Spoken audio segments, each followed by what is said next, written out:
Class 8 की science हमारा start होना था लेसन 17। लेसन 17 में क्या कह रहे हैं, star and the solar system, यानी कि तारों के बारे में और पूरे जो सोलर सिस्टम है, ठीक है, पूरे ब्रह्मांड के बारे में हम इसमें पढ़ेंगे। तो पहली हेडिंग हमारी क्या दी गई है, द यूनिवर्स। देखेंगे द यूनिवर्स क्या है। Look up at the sky on a clear sunny day, what do you see. कह रहे हैं आप आसमान में देखते हो, आपको क्या दिखाई देता है, वॉट डू यू सी, आप क्या देखते हो, तुम क्या देखते हो। ड्यूरिंग द डे, दिन के समय में, ओनली द सन, आपको क्या दिखाई देता है, सिर्फ सूरज दिखाई देता है। What do you observe when you look at the sky on a clear night। कह रहे हैं जब आप अंधेरी रात में देखते हो,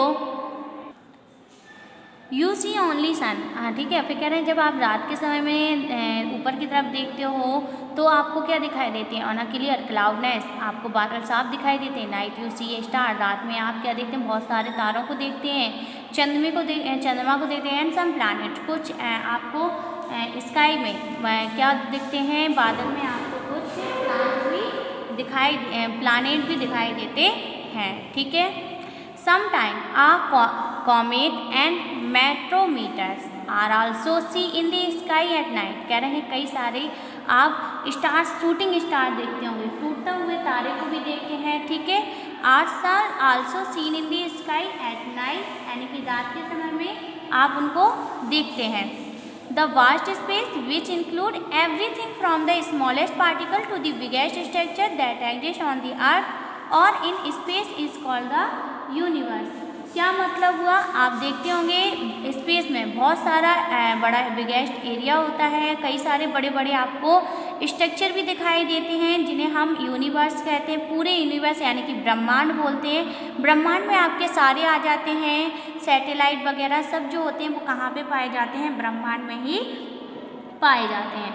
थर्स the universe include all the stars. कह रहे हैं कि यूनिवर्स में सभी तरीके के स्टार्स क्या रहते हैं, इंक्लूड रहते हैं, ठीक है। Smallest particle to the biggest structure the exist on the earth on the thus the universe include in the star the sun, planet, moon, meteorometers, comets, empty space, gaseous, between them the earth and the just a tiny speck in the universe। तो कह रहे हैं कि ब्रह्मांड में जैसे comet हुए, moon, चंद्रमा, सूरज, ये सब किस में आ जाते हैं, हमारे यूनिवर्स में ही आ जाते हैं। अगली हेडिंग आपको दी गई है, देखेंगे डिस्टेंस ऑफ द यूनिवर्स, यानी कि यूनिवर्स की दूरी कितनी है, यानी कि दूरी के बारे में जानेंगे।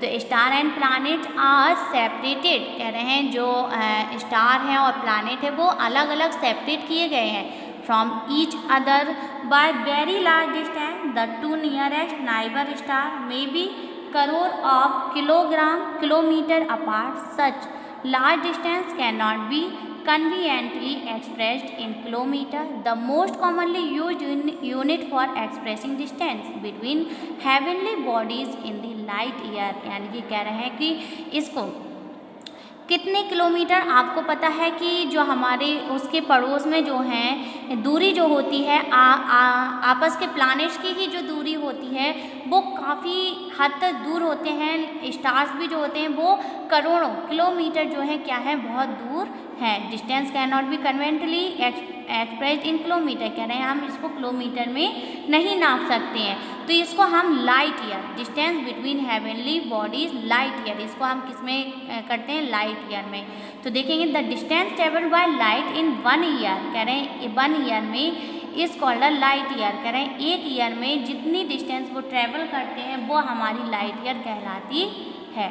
The light year is the unit of distance. कह रहे हैं लाइट ईयर की डिस्टेंस क्या होती है, यूनिट क्या होती है, देखेंगे as per definition 1 light year equal to होती है, अभी हमने पढ़ा है कि जितनी डिस्टेंस हम ट्रेवल करते हैं उतनी ही एक ईयर में, एक साल में लाइट होती है, रोशनी होती है, ठीक है। Distance travel by light in 1 second. अब कह रहे हैं यहाँ पे हमें दिया गया है, इंटू करना है कि एक ट्रेवल बाय 1 सेकेंड, एक सेकेंड में लाइट कितनी ट्रेवल करती है, इतनी कितनी स्पीड से जाती है, कितने किलोमीटर तक दूरी तक जाती है।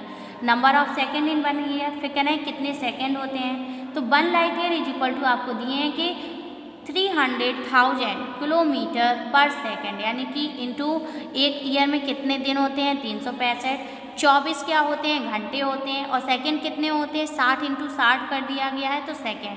तो इन सबको एक्सप्रेस करके जो वैल्यू आएगी वो हमारी होगी 1 लाइट ईयर इक्वल टू, तो कितना आया 9.46 इंटू 10⁻12 किलोमीटर। ठीक है, तो ये हमारी क्या है 1 light year is equal to इतने किलोमीटर, यानी कि जो दूरी है यूनिवर्स की डिस्टेंस है वो कितनी है इतने किलोमीटर है। Thus 1 light year is equal to distance in 9460 billion kilometre. तो एक लाइट बराबर कितनी डिस्टेंस होती है, कितनी दूरी होती है 9460 billion kilometre. Distance of some star earth in the given below. आप कह रहे हैं यहाँ पे कुछ स्टार्स की भी आपको दी गई है, जैसे सन की दी गई है 8.3 लाइट मिनट, ठीक है, यानी कि 150,000 किलोमीटर, यानी कि 15 करोड़ किलोमीटर है। अल्फा सेंचुरी की दी गई है 4.3 लाइट ईयर, ठीक है, और सीरस की दी गई है आपको 8.7 लाइट ईयर। ठीक, अब यहाँ पे आपको कुछ ओरल क्वेश्चन भी दिए गए हैं, देखेंगे ओरल क्वेश्चन। पहला आपको दिया है what is the vast space, यानी कि vast space which include everything around us called, यानी कि जो वास्ट स्पेस होते हैं उसे हम क्या कहते हैं जिसमें सभी प्रकार की स्टार्स आ जाते हैं, तो वो हमारा क्या कहलाता है यूनिवर्स। दूसरा है name the various object that constitute the universe, कह रहे हैं उस वेरियस ऑब्जेक्ट का नाम बताना है जिसे हम यूनिवर्स में लाए जाते हैं। तो नेम कौन कौन से, जैसे सन हुआ, ये सब क्या है यूनिवर्स में आते हैं। What is the distance travel light in 1 year, कह रहे हैं कि कितनी डिस्टेंस ट्रेवल जो होती है लाइट ईयर में, light in 1 year called light year, तो इसका आंसर क्या हो जाएगा light year. Fourth the sunlight taken 8.3 metre each the earth, ठीक है, what is the distance of sun from the earth, तो डिस्टेंस कितनी होगी, तो हमको दी है 15 crore kilometre.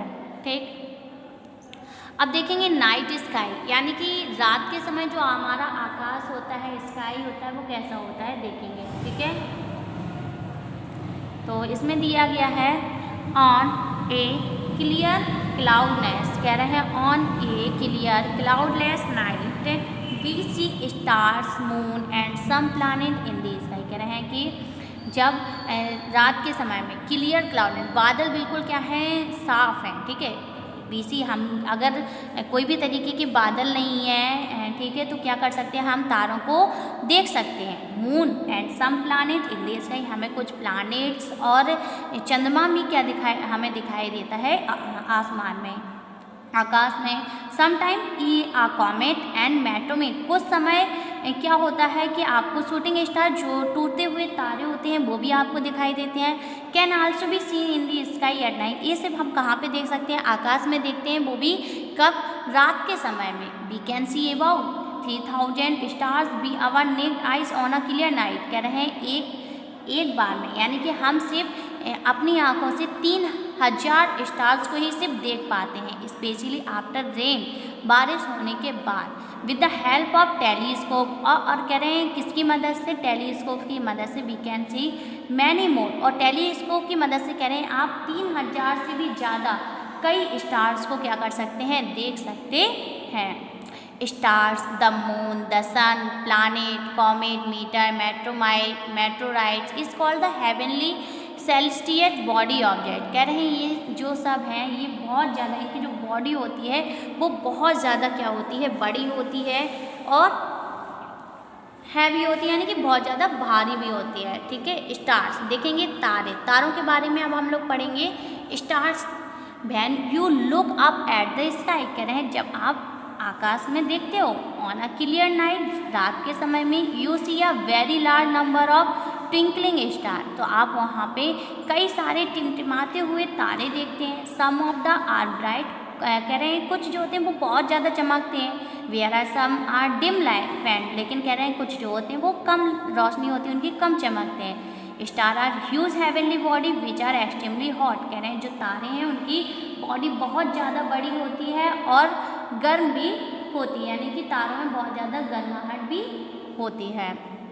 Due to high temperature, कह रहे हैं जब तापमान बहुत ज़्यादा होता है, they start shining and emit their own light. तो कह रहे हैं जो स्टार्स होते हैं वो चमकते हैं और क्योंकि उनकी खुद की लाइट होती है, एमिटिंग देयर ऑन लाइट, किसके द्वारा, लाइट की रोशनी के जरिए ये चमकते हैं। The light emitted by the stars make them visual और साइन। कह रहे हैं कि इनकी जो लाइट होती है वो विजुअल होती है और बहुत ज़्यादा ही साइन करते हैं, चमकते हैं।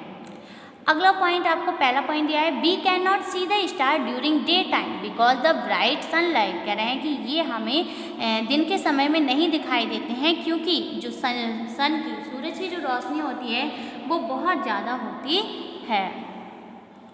दूसरा दिया है, stars are much bigger than our earth. कह रहे हैं जो हमारे स्टार्स होते हैं, तारे होते हैं, वो बहुत ज़्यादा हमारे पृथ्वी से भी बहुत ज़्यादा क्या होते हैं, बड़े होते हैं। Some stars are even bigger than the sun. कह रहे कुछ स्टार्स तो ऐसे भी हैं जो सूरज से भी क्या हैं, बड़े हैं। द अपीयर स्मॉल, लेकिन वो हमें क्यों इतने छोटे छोटे दिखाई देते हैं, very far away from us, क्योंकि वो हमसे बहुत ज़्यादा दूरी पर है। अगला तीसरा पॉइंट आपको दिया है, when see from the earth star appear to the move from east to west. आपने देखा होगा कि कुछ जो पृथ्वी से आप देखते होंगे कि जो स्टार्स हैं वो पश्चिम से पूरब की तरफ जाते हैं, ईस्ट टू वेस्ट, ठीक है। तो this is because the earth rotate from the west to east. तो इसका मतलब होता है कि जो हमारी अर्थ है वो कैसे रोटेट कर रही है, पूरब से पश्चिम की तरफ, ठीक है, वेस्ट से ईस्ट की तरफ जा रही है। About its axis, however, there is one star that appears stationary। लेकिन आप कुछ ऐसे भी तारे देखते होंगे जो बिल्कुल भी मूव नहीं करते हैं, अपनी जगह पे स्थिर रहते हैं। Seen from the earth, this is the pole star. उन्हें हम क्या बोलते हैं, पोल स्टार कहते हैं, यानी कि जिन्हें हम बोलते हैं ध्रुव तारा, ठीक है। The pole star appear stationary because the lie on the imaginary axis rotation of the earth. कह रहे हैं क्योंकि ये हमारे एक्सिस सेंटर पे होती है, इसलिए वो हमें क्या नहीं करता है, कहीं पे चलता हुआ नज़र नहीं आता है। अगला पॉइंट दिया गया है आपको, स्टार आर नॉट परमानेंट। कह रहे हैं स्टार जो हैं वो परमानेंट नहीं होती, यानी कि लगातार नहीं होते हैं। They are form from the gases. जैसे ही उनके अंदर की जो गैसेस बनना बंद हो जाती हैं तो वो क्या हो जाते हैं, खत्म हो जाते हैं। तो मेनली इनके अंदर जो गैसेज होती हैं वो होती है हाइड्रोजन एंड अब the white drop of the neutron star. तो क्या कह रहे हैं कि ये क्या हो जाते हैं, न्यूट्रॉन स्टार बन जाते हैं जब इनके अंदर की गैसें खत्म हो जाती। Star live in million of year. कह रहे हैं जो स्टार्स है वो भी कई यानी कि मिलियन सालों तक रहते हैं। Star are classified on the basis of brightness, colour, temperature and size. कह रहे हैं स्टार को हम लोग किस तरीके से बता सकते हैं कि उनकी चमक कैसे होती है, उनका कलर, उनका तापमान और उनका आकार। अगला पॉइंट दिया गया है, the formation of star takes, यानी कि the formation of star takes place in 2 stage. कह रहे हैं फॉर्मेशन स्टार जो होते हैं दो स्टेजेस होते हैं इनके। पहला आपको दिया है फॉर्मेशन ऑफ प्रोटोस्टार, यानी कि protostar from the contracting cloud of gases such as hydrogen and helium. दूसरा आपको दिया है formation of star from protostar due to nuclear fusion of hydrogen, ठीक है। तो इसमें देखेंगे न्यूक्लियर फ्यूजन ऑफ हाइड्रोजन, एक हाइड्रोजन है, दूसरा आपको गैस दी गई है हाइड्रोजन और हीलियम। ये जो है तारों के अंदर ये गैसें क्या होती हैं, बनती हैं। अगली हेडिंग आपको दी गई है कॉन्स्टिलेशन। देखेंगे कॉन्स्टिलेशन क्या होता है। तो many of the star appear in the group. कह रहे हैं कई आपने ऐसे तारों को देखा होगा जो ग्रुप में रहते हैं, ठीक है। जैसे आपने सप्तऋषि का देखा होगा, ठीक है। तो pattern such as pattern resemble certain object or figure such as recognisable pattern are called. इसे हम कॉन्स्टिलेशन कहते हैं। In Indian terminology constellation are called